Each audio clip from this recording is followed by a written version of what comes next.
The night my own sister erased me from the company I built didn't happen in a courtroom or a boardroom. It happened under crystal chandeliers, linen tablecloths, and a 5-tier cake that cost more than my first car. Everyone else was clapping when she said it. Effective immediately, I'll be stepping in as sole CEO. That was the sentence. Clean, polite, deadly. I was sitting 3 tables from the stage, holding a half-empty glass of iced tea, wondering if I'd misheard her. But then I felt it. That strange pressure in your chest when the truth lands before your brain catches up. My sister, Brooke Reynolds, had just taken my company from me, publicly, calmly, like it was overdue. And my father was smiling. My name is Claire Reynolds. I was 46 years old that night. And until 10 minutes before Brooke's speech, I thought I knew my place in this family. Growing up in suburban Ohio, in a split-level house with beige siding and a cracked driveway, Brooke was always the one people noticed. Honor roll, debate team, full scholarship to a top business school on the East Coast. Teachers loved her. Neighbors bragged about her. My dad framed her acceptance letter like it was a family heirloom. I was the other daughter.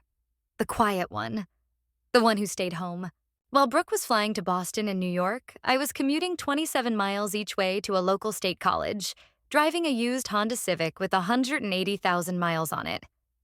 I studied computer science at night and helped my dad during the day in his struggling electronics repair shop wedged between a nail salon and a payday loan place. "Claire, you're smart," Brooke used to say when she visited for holidays, scrolling on her phone, "but you're thinking too small." Maybe I was. Or maybe I was just paying attention. While she learned theory, I learned how customers actually behaved. I watched small businesses count cash twice before closing. I saw owners track inventory on legal pads and sticky notes. I noticed the mistakes, the waste, the gaps no one else cared to fix. By my senior year, I'd written a simple inventory program on an old Dell desktop in the back room of the shop. Nothing fancy. No buzzwords, just something that worked. It saved time. It saved money. And people paid for it. That was the first clue. I didn't realize it at the time. My father was skeptical at first. Then checks started coming in. $500 here, $1,000 there. One local hardware chain signed up, then another. One night, around 11 p.m., he brought me a burger from Wendy's and said, "You might actually be on to something, kid." I remember that moment more clearly than any graduation ceremony. For the next decade, I worked like someone who knew this was her one shot. 14-hour days, 7 days a week, missed birthdays, takeout dinners eaten cold. I wasn't chasing glory. I was chasing stability, proof, respect. And for a while, it felt like I was finally earning it. Until Brooke came home. That night under the chandeliers wasn't the beginning. It was the reveal. Brooke came back into my life the same year our company crossed $1 million in annual revenue. That wasn't a coincidence. I know that now. She showed up one Sunday afternoon in a rented SUV with New York plates, wearing a blazer that probably cost more than my monthly mortgage. She hugged my parents, complimented the house, and asked just enough questions to sound interested. At dinner, she dropped the news like it was casual. "I quit my job," she said, slicing into her steak. "Consulting burned me out. I've been thinking, maybe it's time I came home and helped grow the family business." My fork froze halfway to my mouth. Dad lit up like someone had just handed him a winning lottery ticket.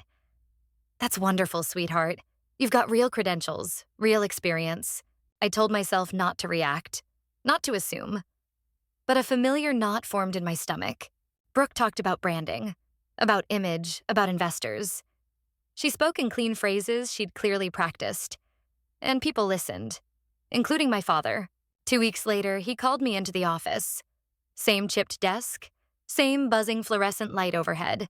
"We're going to make Brooke co-CEO," he said. "It'll look good. You handle the technical side. She handles the big picture." I wanted to argue. I should have. But I didn't. Here's the small twist no one saw. I agreed, because I believed in fairness. And because I trusted paperwork more than promises. For the next several years, the company exploded. Revenue climbed. Offices expanded. Brooke became the face of everything. She gave interviews, accepted awards, talked about her vision on stage. Meanwhile, I stayed late.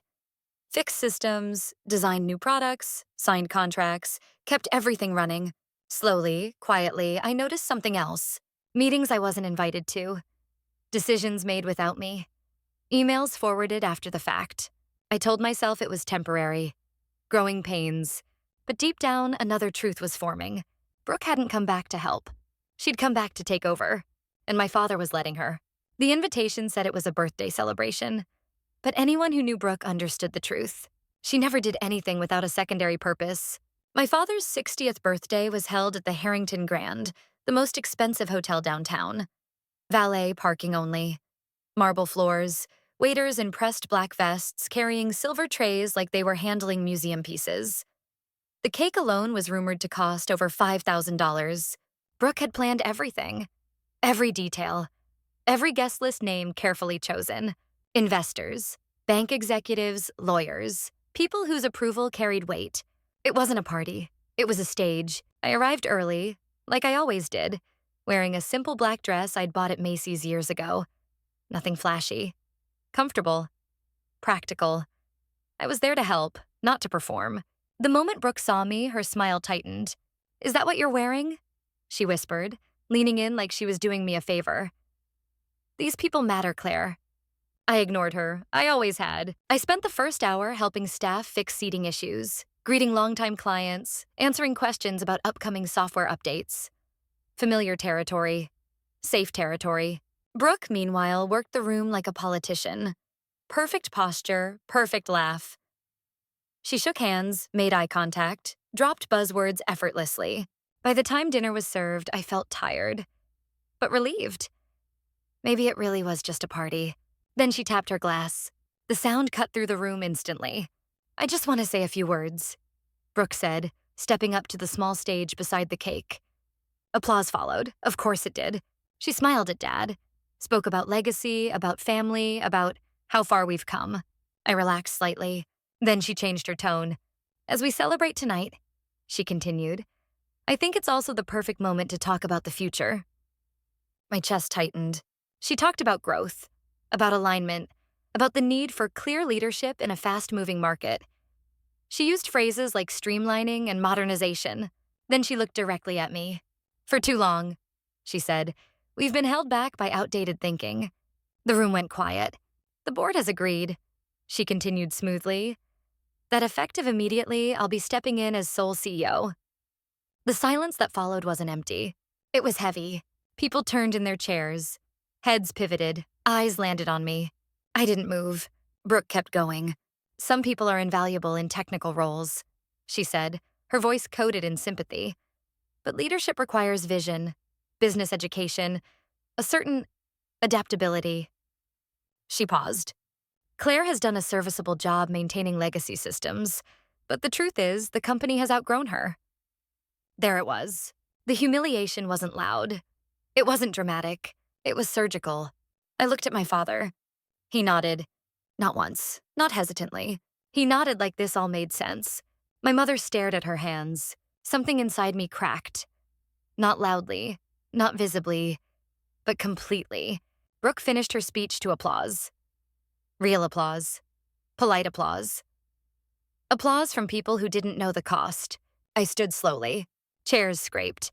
Someone inhaled sharply, expecting a scene. Instead, I walked to my father's table, placed a small wrapped box in front of him, and said quietly, "Happy birthday." Then I left. No tears, no words. Just silence.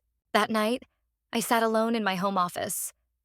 The same office I'd built from scratch. Awards on the walls. Patents in frames. 10 years of work surrounding me. Brooke thought she'd won. She hadn't noticed the clues. None of them had.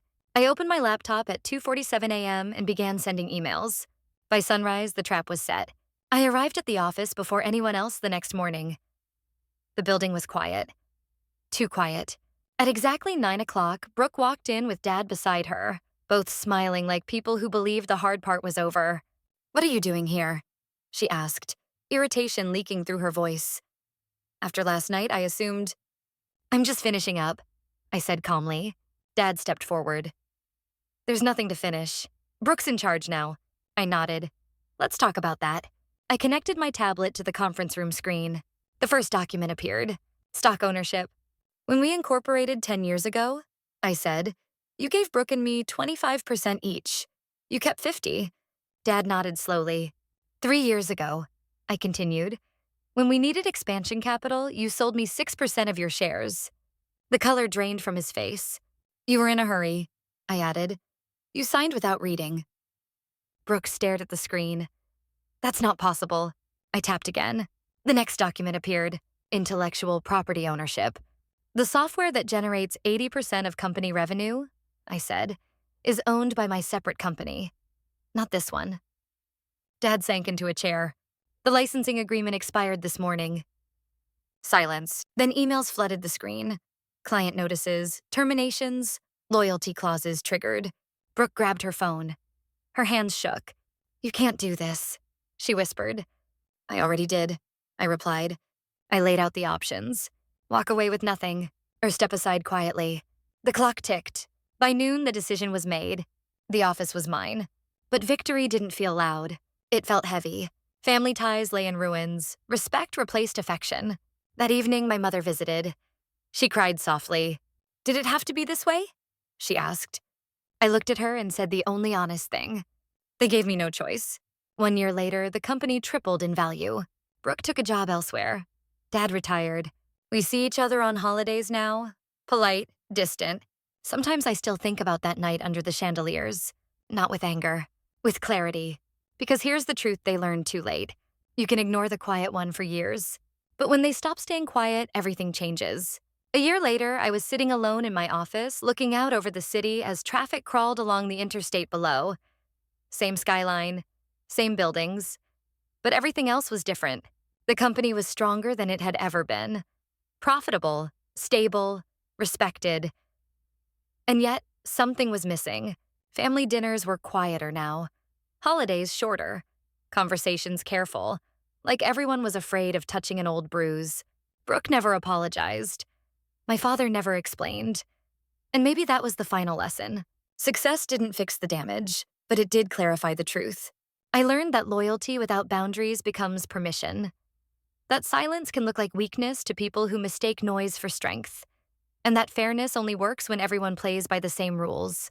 Was I right to do what I did? I still ask myself that sometimes. But here's what I know for certain. Integrity isn't about being nice. It's about being honest. Especially when it costs you comfort. I didn't destroy my family. I stopped allowing myself to be erased. These days, I focus on building something that will last longer than resentment. Something rooted in respect, not entitlement. Because revenge fades. But growth is permanent. End of story.